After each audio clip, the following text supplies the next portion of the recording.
about how Bitcoin's going to impact corporations and individuals, and I get asked a lot about how do governments perceive Bitcoin, and I've spent a lot of my time dealing with corporations, talking to executives, talking to institutional investors, talking to politicians, reading thousands and thousands of pages of government filings.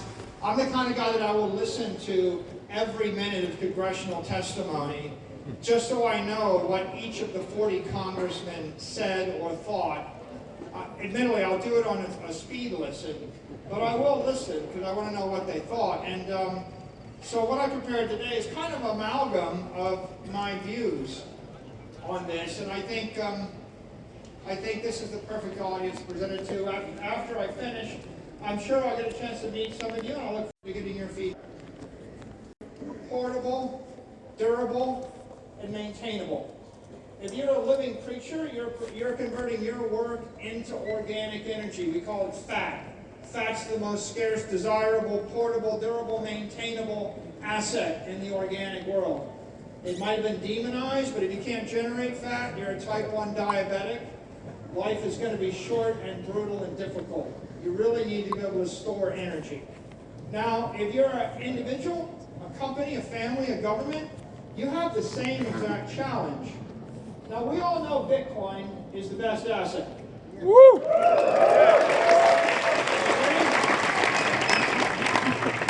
Home field advantage. There is no second best asset.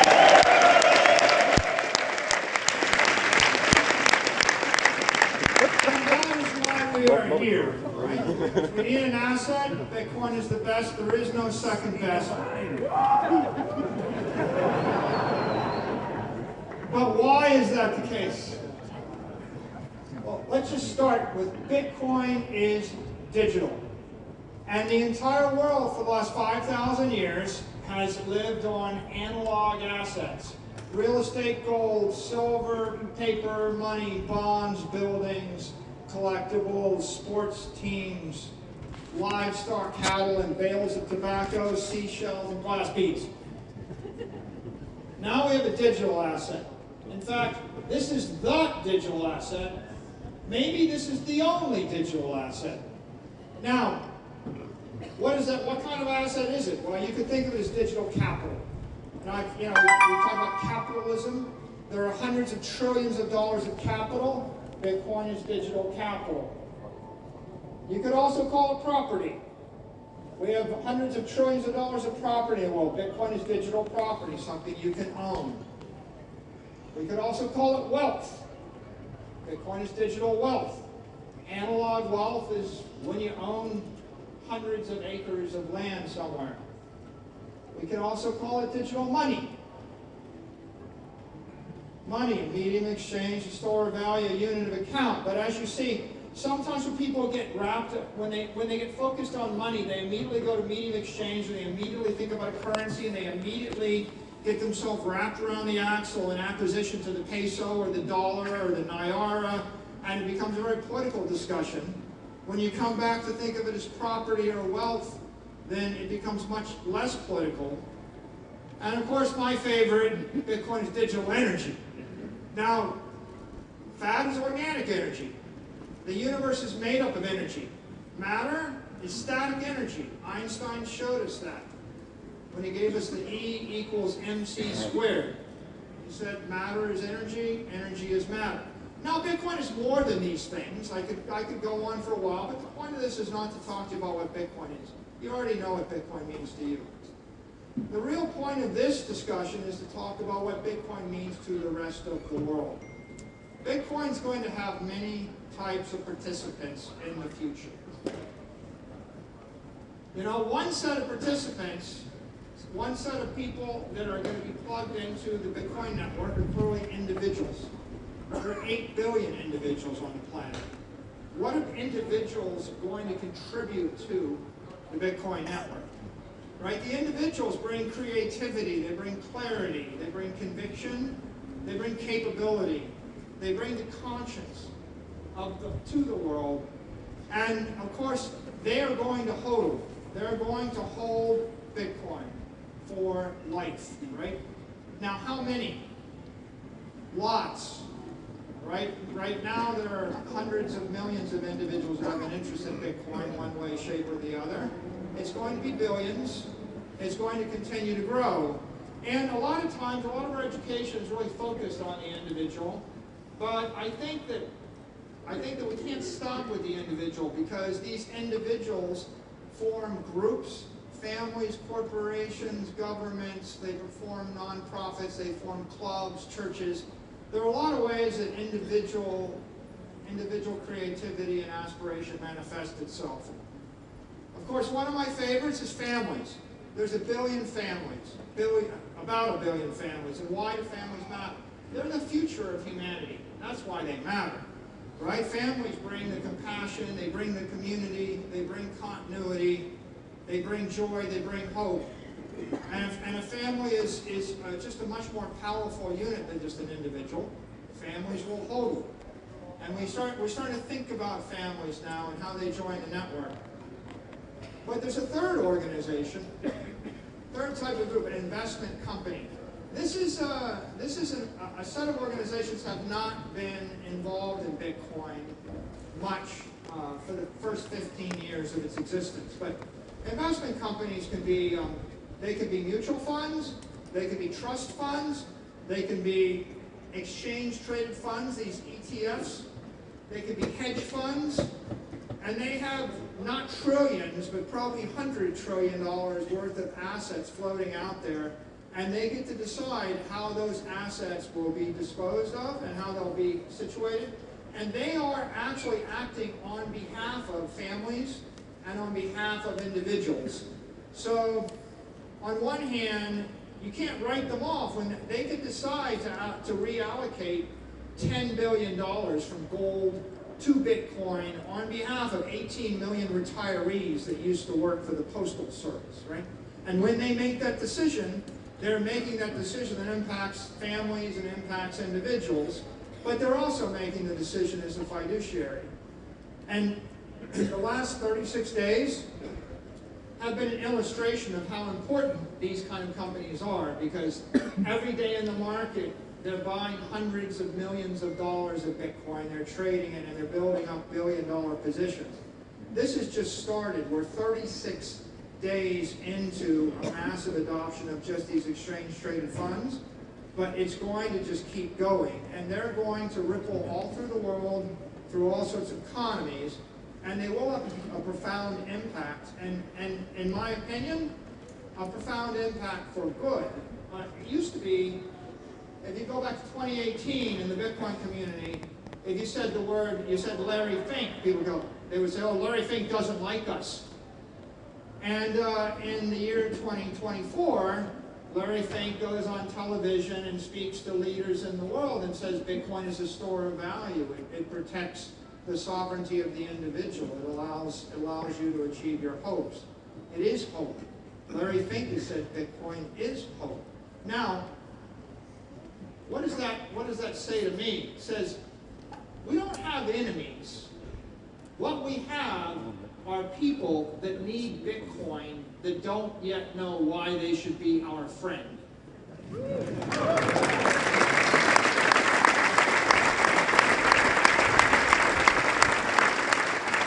When someone goes on television and they're asked, what do you think about Bitcoin? And they get poked and they're a little bit irritated, they got to ask the question. They're not an enemy of Bitcoin, they're just not prepared for the question. And in fact, over time, the journalist will do the poking because they know the most important thing in the world today is Bitcoin. And you're going to have a group of people that understand it, that will say it's the future. And you'll have a group of people that don't understand it and they will not have embraced it. But at the end of the day, with time, with education, we're going to see more and more people join the network, and they're going to participate. Now, those investment companies aren't the only type of companies. There are operating companies. And operating companies, by the way, how many? If you do a quick Google search, 333 million is the count on Google of companies in the world. Think about that for a second, 333 million. There's a lot of companies, and all of these individuals and all of these families, they all act through corporate entities. Oftentimes, you'll see a group of 5 or 6 or 10 or 50 or 500 or 5,000 or 50,000. Now, how important are companies? Well, they provide all the products, all the services. They develop technology. Not many people in the room can create their own iPhone. You know, not many people in the room want to manufacture and ship all their food or grow their own fruit in the winter.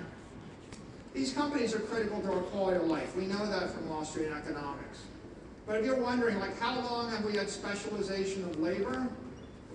You know, 1 million years ago, they dug up stone axe factories. And it indicates that 1 million years ago, before we had writing, before there was recorded history, there was a company manufacturing stone axes, which meant that there was a specialized economy with corporations. But there were people growing food, there were people hunting, there were people fighting, there were probably people collecting the taxes to pay for the stone axes, the people fighting. It's all happened before.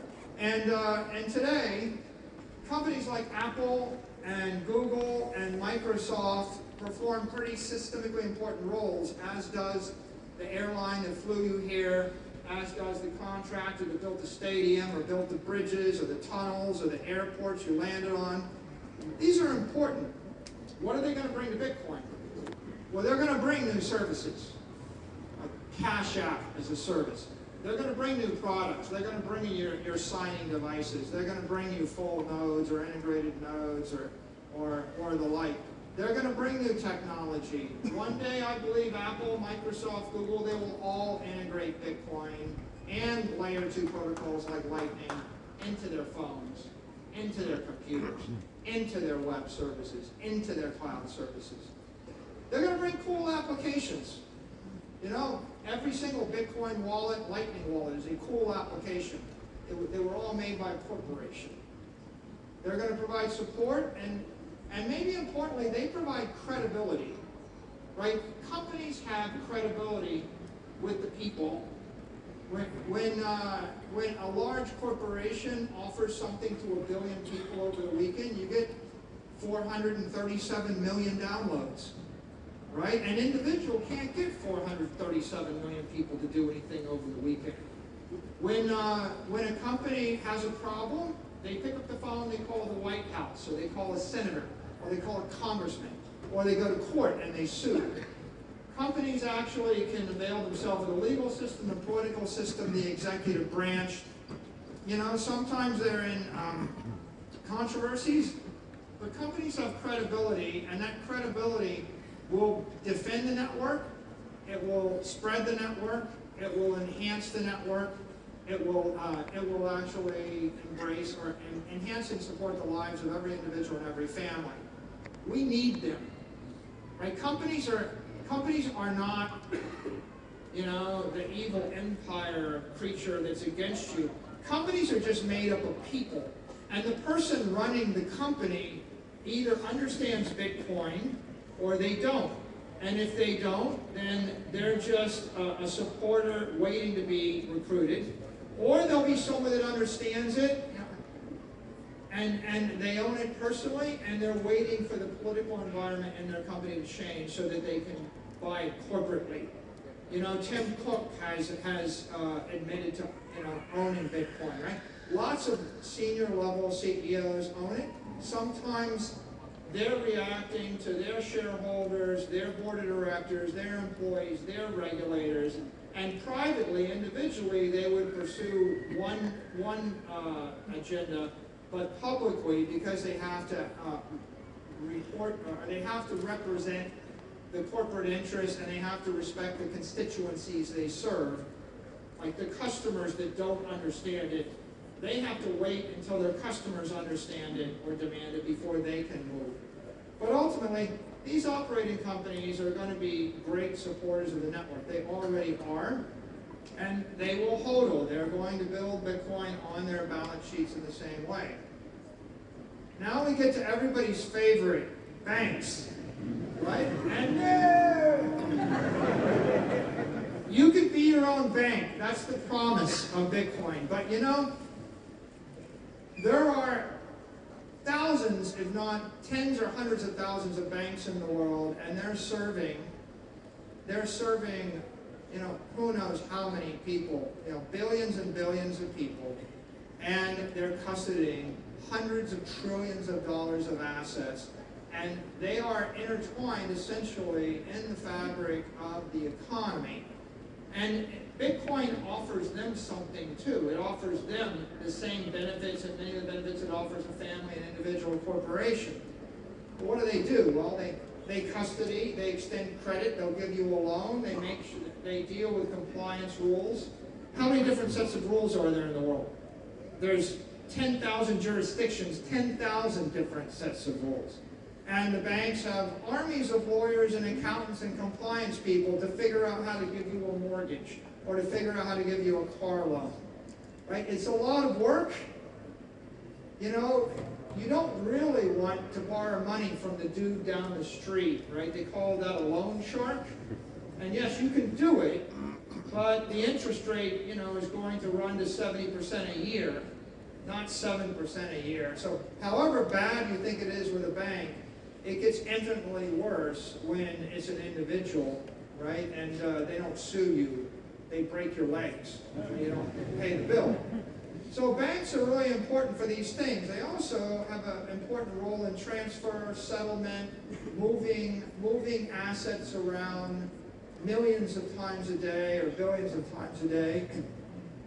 And ultimately, they used to joke banks where all the money are, where all the money is. Banks will hold it. Banks will also hold Bitcoin on their balance sheet in time.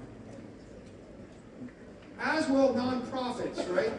How important are nonprofits? Your church, your school, right? Your soccer team or your clubs, right? The garden club, the pet club, the horse association, the Olympics.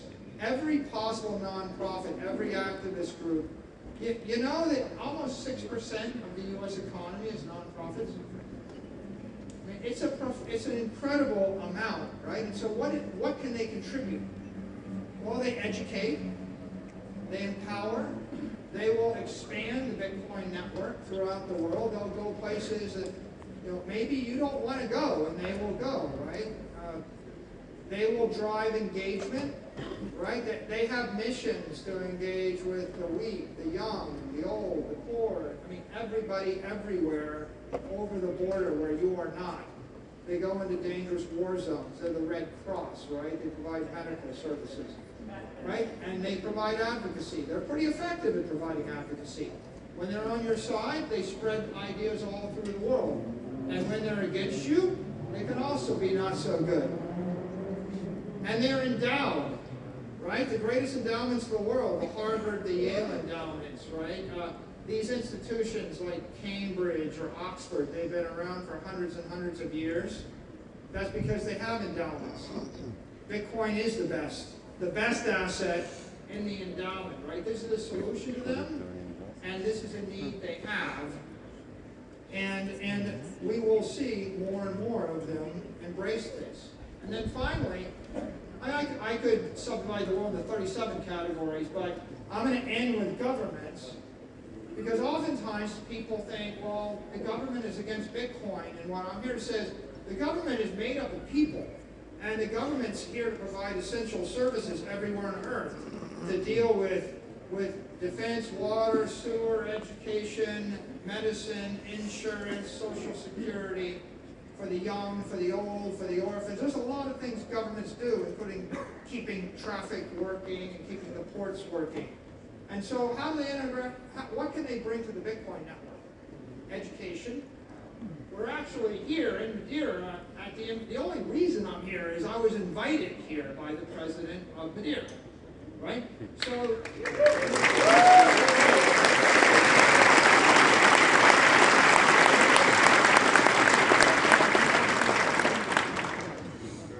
they have this role. They will integrate. They will provide security. I think governments will eventually engage in Bitcoin mining. They will support Bitcoin miners. They will defend Bitcoin miners. When you see a world of 100 different countries, all of them mining Bitcoin, then an attack on one of the Bitcoin miners may result in a response by another country. So I think the governments will also be advocates, and the governments have balance sheets, and the governments will hold. So everybody here, they all need Bitcoin. They can all contribute to Bitcoin, and they will all support it. So key point, everybody. And when I say everyone, I don't mean every person. I mean every entity. The ones you love, the ones you hate, your enemies, your friends, the company you dislike, the company that you adore, the other family, the whatever, your favorite sports team, and the awful soccer team that beat your soccer team.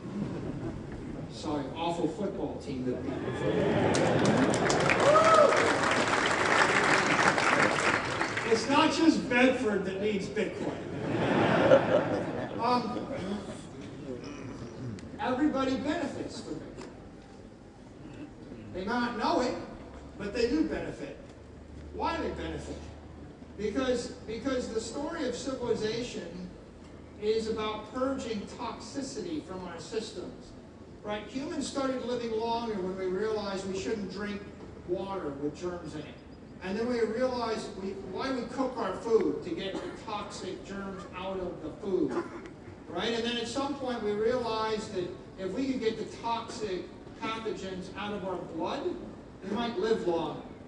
Antibiotics are about getting the toxins out of your blood, right? Sterilization, boiling water is about getting the toxins out of the water. Cooking food is about getting the toxins out of the food. We've lived with toxic money for 5,000 years. The money is simply the economic energy coursing through every government, every corporation, every group, every family, every individual. When it's moving through your P&L, right, and it's toxic, it's undermining your performance. But when you store it in your treasury, right, then it's actually just undermining your life expectancy. So toxicity is holding us back. In 1900, the average life expectancy was 50. By 1950, it was 70. That was the conquest of infectious disease. Another way to say it was overcoming toxic pathogens. And we did it with a combination of sterilization, modern medicine, antibiotics. Okay? Everybody wants to live longer. Even the people you disagree with, even the people with missions you don't agree with, they all want to achieve more of it, and they all want to achieve more of it by not being held back by toxicity. So, everyone needs it, everyone benefits from it, but the most important point is everyone benefits Bitcoin. Right? When the bank that you hate starts to custody Bitcoin, well, that just means that the Bitcoin that you self-custody became worth 10 times as much. Right? That these ETFs that have bought up 1% of the supply of Bitcoin, well, they have conveyed 100x as much benefit to the people that don't believe in ETFs. Right? It's $400 billion dividend to people that don't like ETFs. They're not hurting you. What happens is when your enemy joins, you're improved, the network is improved, and the likelihood of war decreases. We move, if we want to eliminate war and conflict and violence, we really want all of our enemies to settle their differences in a fair, equitable fashion. And the fair, equitable, peaceful way to settle your differences is Bitcoin. So you shouldn't fear those who don't understand, who are your enemy, who join Bitcoin. You should fear those who are your enemies that don't join Bitcoin. They're the ones that will use bullets to solve the problem.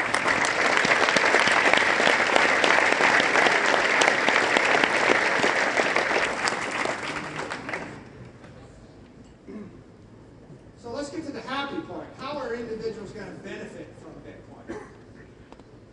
Well, what does Bitcoin bring you, right? I mean, it empowers everyone to live their best possible life, right?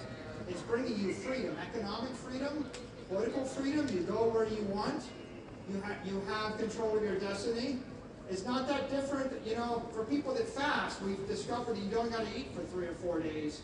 And when you realize you don't have to eat for 5 days at a time, that's pretty empowering. Like I can go through an airport without stopping to eat. It's pretty amazing.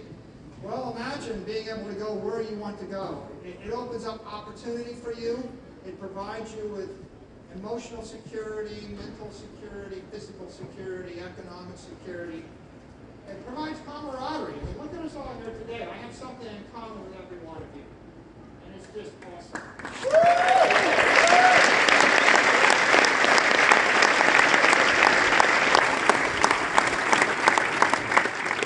I invite you all to think about your relationships and the nature of your relationships before you discovered Bitcoin. And then think about how they changed after you discovered Bitcoin. Right? I just see it as like coming out of the darkness into the light.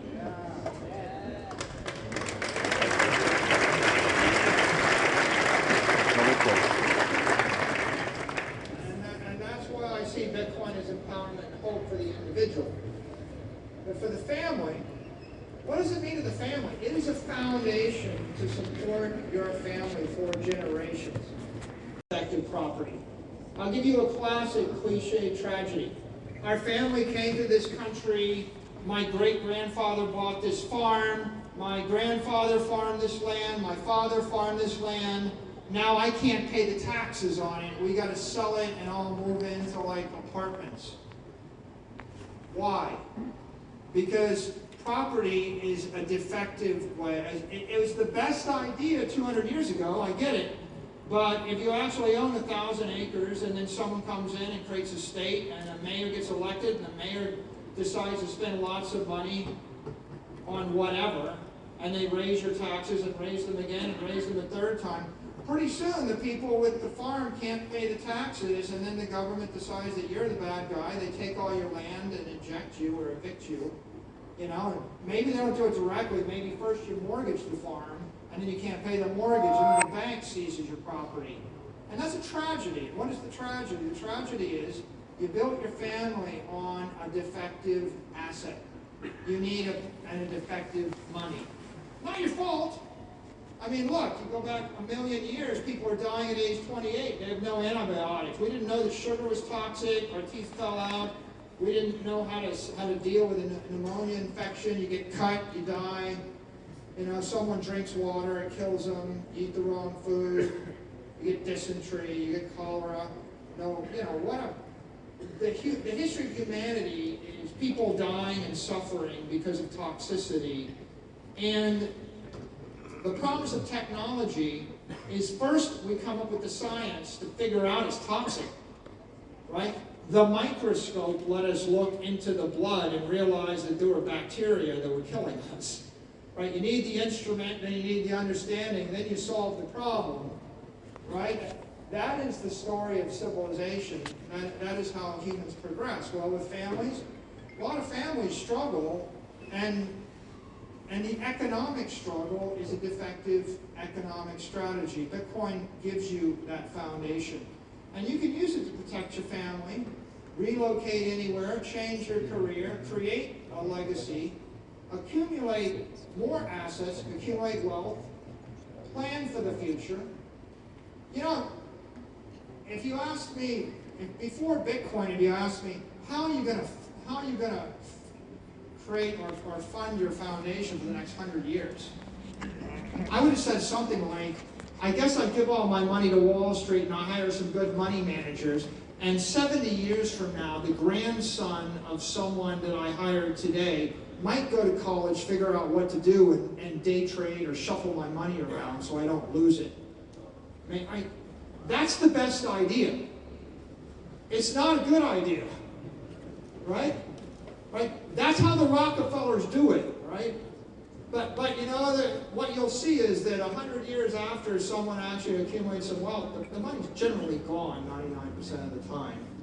And what Bitcoin offers the family is the ability to actually plan for your great-granddaughter and think that maybe there'll be some support for them. And no one is going to take it from them.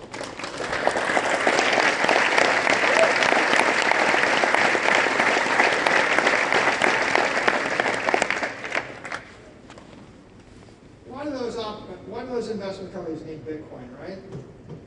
They need Bitcoin to attract capital.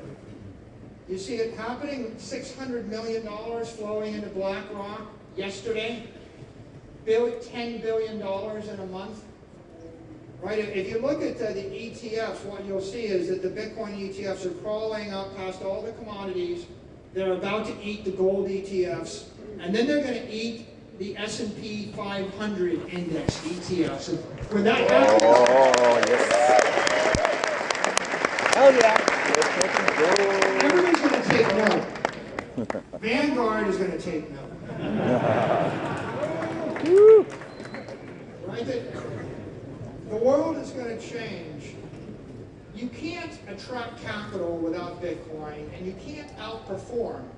Bitcoin is going to outperform the S&P and gold and bonds, and as it outperforms, everyone who's indifferent and objective, who doesn't know what it is and doesn't care, right? They're going to just say, move more of my money over here, because the world's full of people that would just like to not lose their money. Right? And so what we're going to see is investment companies need this to outperform, and that's going to result in them generating income, and that results in them staying relevant. Right? I mean, how many people are bragging about their new gold ETF? Right? It's not relevant. It's not relevant. You want to be a leader, right? The people that we look to are the people that discovered or created Google and Apple and Microsoft, and they create the next airplane. You know, they put Starlink in the sky, and they give us internet, and they give us the next phone, right? Be relevant, be a leader. These companies want to be leaders. Right? You won't find a CEO that says, my aspiration is to be viewed as a follower and late to the next great thing. And they don't want to create shareholder value, right? You can't create shareholder value by shrinking. And so that takes us to operating companies. It's the same thing. But operating companies, for the most part in the world, are like type 1 diabetics. I had 100 competitors over 20 years. They all failed. There's a 99% mortality rate for these companies. Right? You look at the number and you're like, well, I don't know 300 million companies. That's because they're failing millions every single month. They're all failing all the time. Why are they failing? They can't store energy. They can't harness capital. Right? What does Facebook do? They give all their capital back to the shareholders in a dividend and a buyback. What does Apple do? They give their capital back in a dividend and a buyback. They take on debt. How do companies fail? They leverage up. They take on debt. What happens when you take on debt? Well, I used to say to people, well, we have 500 million in capital. We could go for 40 quarters. We could go for 10 years and not make any money, and we'll still be in business. It's like you could go for 10 years and not eat and still be alive. That's indestructible. On the other hand, when you give all the money back and you borrow $1 billion, well, in that case, you end up with a debt covenant, and you have to generate $27 million this quarter. And if you generate $26 million this quarter, if you miss by one 1/1000th of your capital structure, if you miss by 0.1%, you actually trip all the debt covenants and the bank owns you. You're technically in violation of your debt. They can call the loan, you're insolvent. So think about the difference between you starving to death if you miss one meal versus you starving to death when you haven't eaten for the year. Okay, that's the difference between having capital and having no capital. The status quo in the world today is we tell people you can't keep capital in an operating company because all of the uses, all the liquid capital is diluted and it doesn't beat the cost of capital. Bitcoin solves the problem. You can harness capital, you can improve your products, you can grow your revenues, you can beat inflation for the first time. You know, the Magnificent Seven are good investments. The other 493 companies are not. Because the other 493 companies cannot beat inflation. Because beating inflation means increasing your cash flow 8% every year forever. Or more like raising your prices 10% a year forever. Who can do that? A digital monopoly, a company with no cost, with monopoly pricing power. How many of them are there in the world? There's like 1 in 10,000 companies that you would know of and 1 in 1,000 public companies. Okay, so these companies, the ones that you might be afraid of, they're not winning, right? They're struggling in the same way, and Bitcoin is a lifeline for them. That you could think of them as wage slaves in the same way that you are a wage slave. Everybody is working, having to get 10% more every year just to keep ahead of inflation. It's just theirs is in revenue and cash flow. And so what does Bitcoin offer them? Extended lifespan. You see a CEO and you say, well, you're going to adopt Bitcoin. He says, why should I? I say, well, it might keep your company from going bankrupt in 10 years. It might allow you to continue to do business and serve your customers for the next 100 years. How many companies are 100 years old? Not many. I'll ask you another question. How many famous education institutions with endowments are 100 years old? Most of them. Right? Why is it that universities last 100 years and companies don't? No capital. That's why. You think anybody goes in business wanting to die? You think they want to have their company fail in 12 years or 6 years or 25 years? No, they're stuck in a system, right? They're stuck in a traditional system that makes them do this. Banks have the same issue. They want to attract and retain capital. They want to decrease risk. You can say, well, the bank is beholden to the central bank. Well, here's another vision. What about 100 times Bitcoin? It becomes systemically robust, much more anti-fragile. This is a benefit to banks, right? They'd like to find a way to do this. This will decrease their risk, increase their earnings, let them create shareholder value, let them delight their clients. They have 1 billion customers. They have corporations. They need to serve them. All of these companies, all of these nonprofits, they all need the bank to support what they do, right? And in time they will. The nonprofits are also going to benefit. They want to raise capital, but also they have endowments. They want their endowments to go up 40% a year, not go up 4% a year, right? There's nobody running a church, a charity, a benefit, a school that will say, we don't want our endowment to appreciate and we don't want an endowment. This allows them to harness technology. This allows them to extend their reach globally.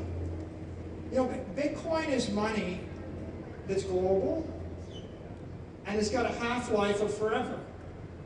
All of these endowments, they're using money that has a half-life of 10 years or 5 years. Your property might have a half-life of 20 years.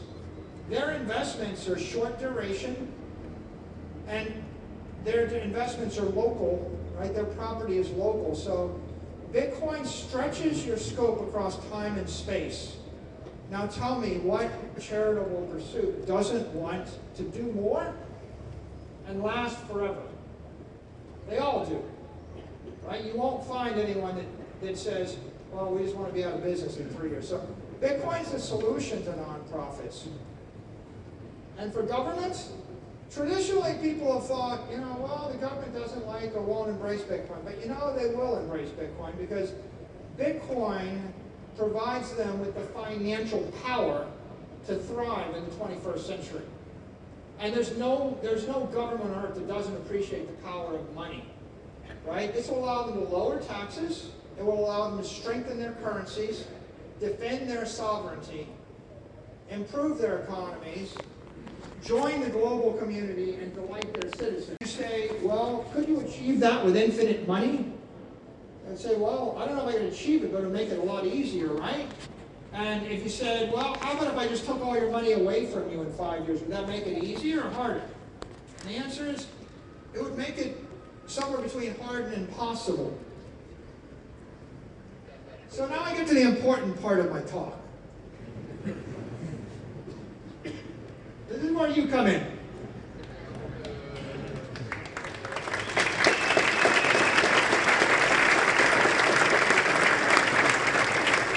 Ask not what Bitcoin can do for you. Ask what you can do for Bitcoin.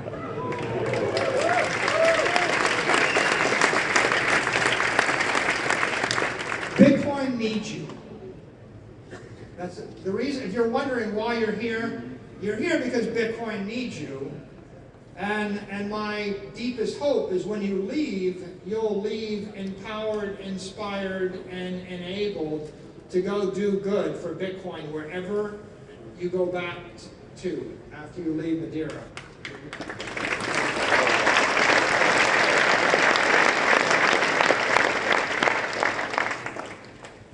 I can't stress this enough.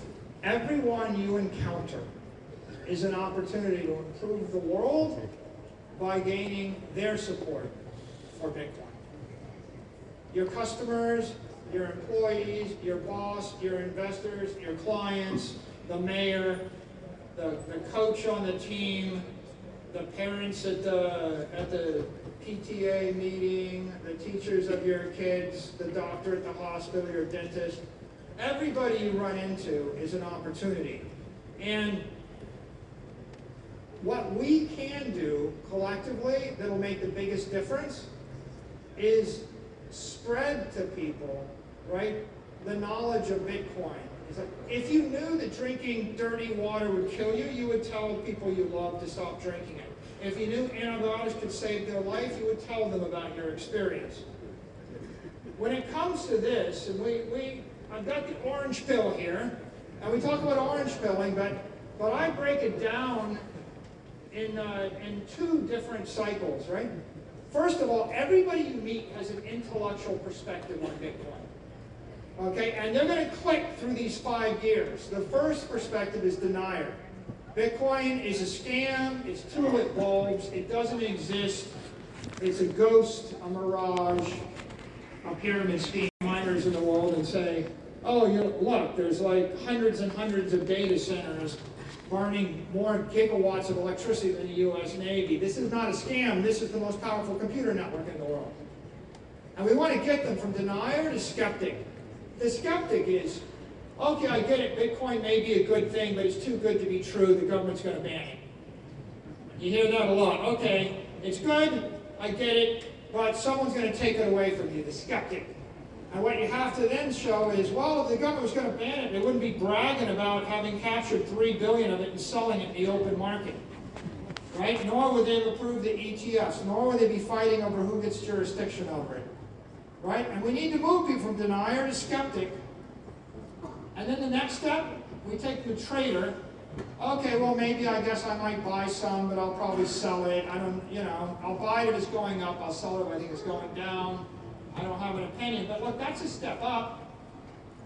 And then hopefully they get to that next level investor. Bitcoin is great technology, just like Google, just like Apple, just like Microsoft, just like water, electricity, cars, and planes are great technology. It's technology, it's the future. I should invest in it. You made a lot of money on the Magnificent Seven. How do you not own Bitcoin? Do you not believe in the Magnificent Seven? You think semiconductors won't make a difference? You don't believe in artificial intelligence? They have the same cycles, by the way. Once we get them to investor, the last step, intellectually, is Bitcoin is an instrument of economic empowerment. And if Jack Dorsey's here, I give him a shout out. Jack Dorsey put that in my head.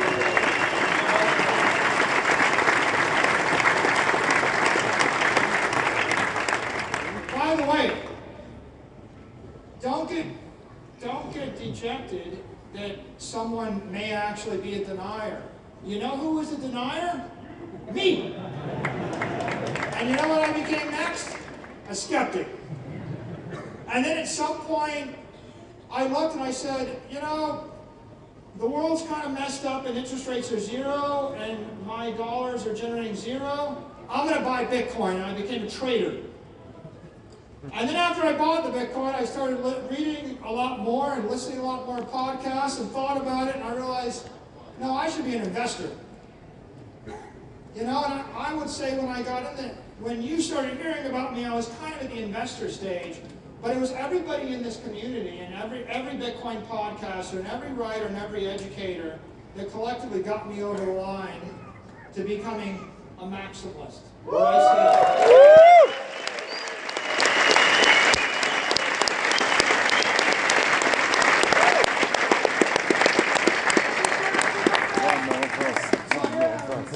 if you don't think you make a difference, you do make a difference, right? You're never going to see a collection of people like this at an Apple investor conference, or at a Google investor, or a Microsoft investor, or NVIDIA investor conference, or a gold investor conference. This is very special. Mike, marry me!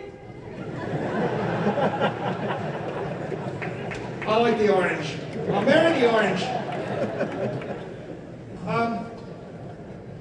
When you're orange pilling, right, you're working people intellectually, but there's also spiritual. And they all start as observers. It's all the people writing about Bitcoin on Twitter, and they observe it, but they don't own any. And then they become participants, and then they start to actually buy and build on it. And maybe they own like 1%. And then the believers say, wait a minute, this really is the best asset. And maybe 40% of my portfolio is liquid and my rest of my wealth is in my house. And so they go and they start to put a bunch of their liquid wealth into Bitcoin because they're believers. And then at some point you get to be hardcore, and I'll call you an adherent, and then you're like all in. It's like the only thing I want to invest in is Bitcoin. You know, I'm not saying you got to sell all your shares, just the ones you don't need. This is a spiritual journey, and then at the final point, you become an advocate. And when you're an advocate, it's not just you're all in. You want to go tell other people. You want to convince your company, your charity, your church, your government, your friends, your family. You're an advocate. So think of this as a continuum, and we're working together to move people from the lower left quadrant, you know, denier, observer. And they're going to say, well, don't talk to me about Bitcoin. They know about it, but they don't want to talk about it. And you move to the upper right quadrant, you know, you're a maximalist and you're an advocate. And, you know, and you don't necessarily just stay there. We all got to work together to keep ourselves motivated to be in that quadrant, because it can be quite a drain. But I just leave you with this thought, right, which is Bitcoin grows stronger with every new participant at any level, right? You know, you can say whatever you want about me, just spell the name right? Say the name right, Bitcoin, right? When people are talking crap about Bitcoin, we're winning. When they're not sure about Bitcoin, we're winning. When they're liking it, we're winning. When they're debating something, we're winning, right? Bitcoin grows stronger. And I posted this yesterday. It's like Bitcoin represents the digital transformation of capital. What is that worth? That is worth half of everything in the human race. It's half of everything. There's other stuff, medicine, politics, education. I don't dismiss it. But the digital transformation of capital and energy and property means that every person, every family, every corporation, every government, every movement can live their best life, achieve their greatest aspirations, right? And when you think about that Olympic athlete and you walk in the room and you say, hey, guess what? The new science came in. We don't have to bleed you this week. You know, you get to keep your blood while you're working out. You know, and we're not going to cut off your oxygen. Right? At that point, you think, maybe you got a chance to win this thing. And so I want to thank everybody and just end with the observation, Bitcoin's for everyone.